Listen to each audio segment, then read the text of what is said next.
follow that. That's 3.5 pages of A4 paper being burnt. All my jokes gone, all my sentiments gone. Anyway, evening everyone. For those that don't know me, apparently I'm Max and Day's next presenter after Jermaine Genius. So, check your DMs. I'm Rob. I'm Joseph Mann, and I'm proud to say his principal carer over the last 3 or so years. Many thanks to Will, the MC today, on the ones and twos. For a lot of those 13 years, he's been responsible for Joe when I wasn't around. Let's start, obviously, with a massive shout out for the bridesmaids, who look unbelievable.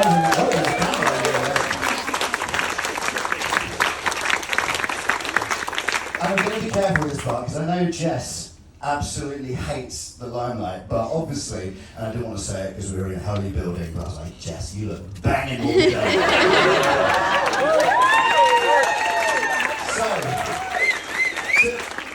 So reserve our honesty, let's use Joe as a conduit here and just congratulate him very loudly on how impressive it is that you managed to make this beautiful woman marry him.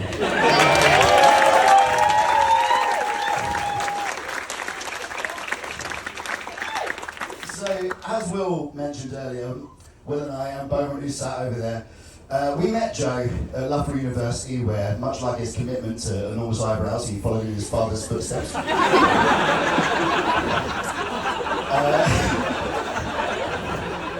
Sorry, Andy.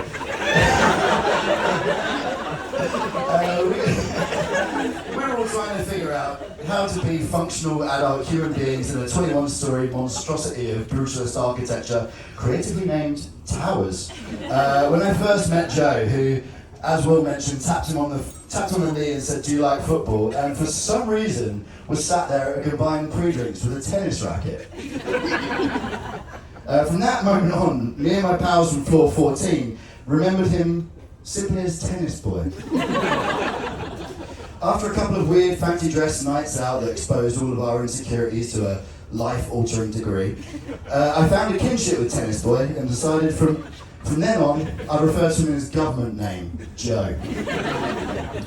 Little did I realise at that point, I'd spend most of the next 13 years living in the same building as Joe, who went from being a great holder of a tennis racket, to a great friend, to a great man, and most importantly, a great landlord. God, tell me. Well, most people like to frame university as a sort of decadent exploration of the self, with excess being part of the course. For us boys, the only excess was mainly watching 14 consecutive episodes of Monkey Planet, followed by 3 series of Bondi Rescue. We were not, let's say, overly popular. In fact, only yesterday, I was telling Jess's brothers about a party that we planned to have. There was 4 of us in the house in 3rd year, and 15 people said they were coming on the Facebook event. And it ended up being 3 of us, so one left. Sat on the sofa, drinking gin and cloudy lemonade, as we watched Hoppo, Maxi, Kerbox and the crew rescuing drowning tourists from Australia's sexiest but most dangerous tourist attraction. Oh, and some A4 problems. There we go. It would be very fair to say that as a group, we were not womanizers. So I know many a best man speech contains a series of the groom's most humiliating female exploits in a sequence so long no one wants to be here anymore. But don't worry everyone, that's not today. The closest I saw Joe getting to women at uni was celebrating a Raheem Sterling shot that hit the side netting in the 2014 World Cup, but really looked like a goal. So much so that Joe celebrated, fell off the stage we were sitting on, through a table of girls like something out of WWE. Ah yes, our sweet Casa Jova over here. Let me tell you, when he first revealed some of his culinary skills to us, I knew it was only a matter of time before he wooed a woman into a lifetime commitment. "How do you want your chicken?" he asked. "Rare? Medium rare?" I mean, it's no surprise with an understanding of poultry like that, he managed to keep his slim figure throughout university, while the rest of us were grieving the death of our high-functioning metabolisms. And then weirdly, he went from not knowing that you actually have to cook chicken to making salmon en croûte every night for the next 2 years. Just completely skipping the part where you make, I don't know, plain pasta and cheese, beans on toast, raw turkey like a normal person, I don't know. University ended for all of us in 2014, but we all stuck together through different houses in Stratford, despite Joe's best efforts to split us up by handing in our notice in our flat randomly one day, despite us not having another place sorted. Great landlord, bad lead tenant. And in London, our friendships and our friendship group grew. We became a truly close group of friends and had plenty of trips around the country and abroad, as he has mentioned, including Cheltenham, where one day Joe managed to defy the natural order of chance and luck by winning the biggest single bet of his life to then go outside and get defecated on by a seagull. Doing it the wrong way around. We had a couple of incredible trips to La Manga, where on the other side of the coin, Joe managed to have the single biggest meltdown of his life on a golf course, having taken golf lessons and then deciding he really couldn't play golf. And then making himself feel better by skinny dipping with the lads in the evening. So, photos are available. We've had several incredible karaoke nights, despite the fact the only songs I've ever known him to sing over a decade are We're on the Ball by Ant and Dec and the theme tune to Peep Show. Although that has to be said, the musical part of our friendship has been a little bit tainted, due to the fact that Will and I have requested, over the space of about 3 or 4 years, One Direction songs on every single night out we went on, only to be told, one random night in Lisbon on a balcony, that Joe didn't even like One Direction. So this whole thing that we thought was our group joke was a sham. I can't tell you how many hours Joe has listened to One Direction without actually wanting to. A4 paper. Good stuff. But this is the thing with Joe. He is a wonderful human being, but sometimes, as he's already said, getting an emotional response out of him is testing.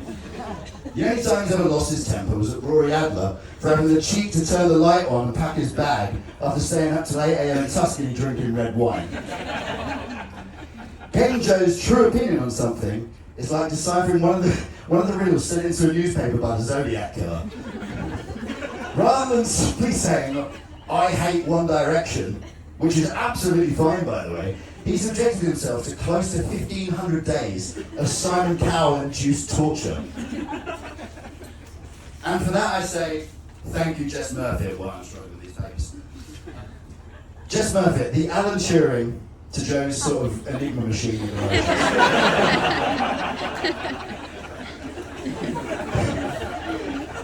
I picked up history book for this one, by the way. I don't want to get outsmarted by everyone. I have no idea what that reference is.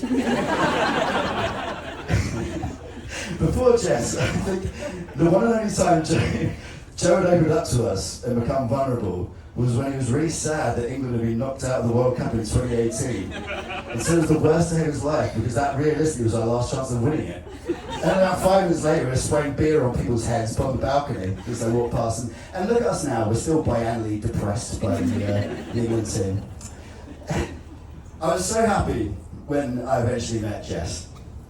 I do wish it had happened slightly differently because myself and Will were sat in the living room playing Call of Duty and I was in my pants.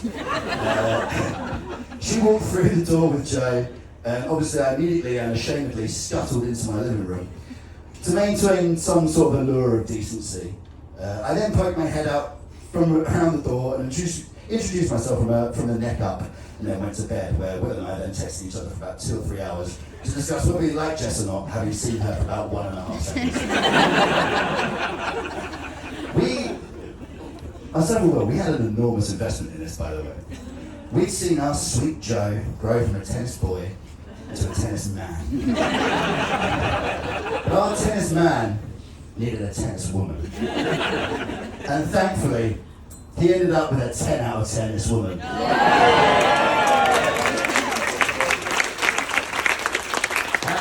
shout out ChatGPT.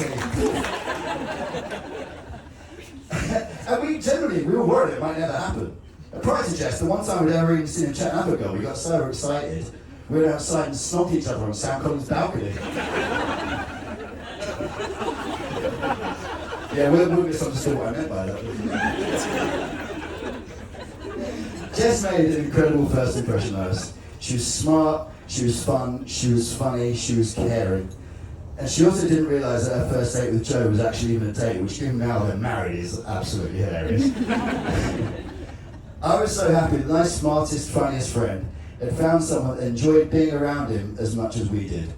Finally, someone else could enjoy Joe's mad traits of being able to control his nerve on high-stakes gambling without showing any fear whatsoever, but then losing his mind when asked to buy a candlestick and a tablecloth. And coming back from John Lewis, having somehow spent the best part of 200 English pounds on a candlestick and a tablecloth.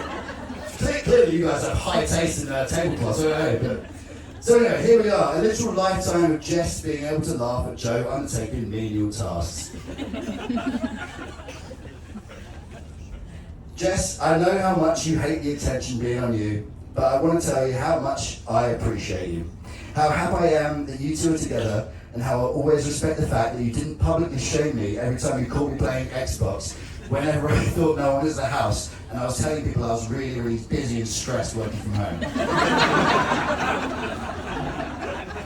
Don't know if you try playing career mode or professional.